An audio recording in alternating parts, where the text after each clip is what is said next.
Now that man is being forced by this invisible thief to come to a higher level of himself. If he didn't know about the infinite way work, he'd probably wonder, what in the world can he do about it? He knows there is a way, and I'm quite sure that he's going to find that way, because he's forced to. It's a matter of complete failure in business or success, and so he's forced to do it on a human level. What one advantage is his that isn't available to many others. He at least knows that there is a way. And now he'll be forced to find and cultivate the higher levels of that way. This is the karma of an individual who has been part of the world consciousness. And had he been 100% perfect humanly, it wouldn't have made any difference. The world consciousness plays no favorites. And if you've been pushed your back against the wall too, you'll find it's because knowing the way and not taking advantage of the way, but rather trying to live sort of midstream, riding two horses, you're being forced to accept that the only way is I, the divine self of you. There is no second way.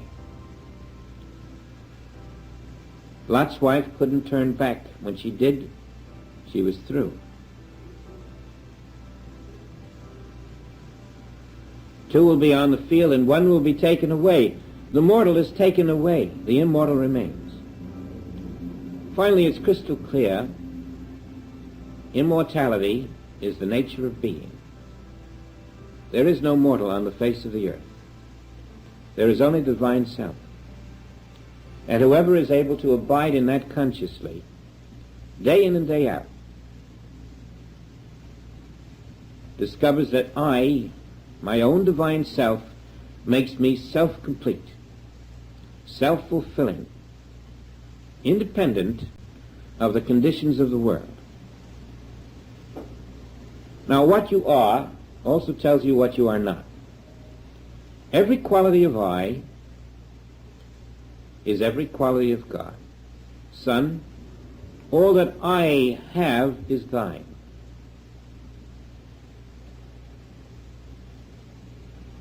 I have all that God has because I am that I.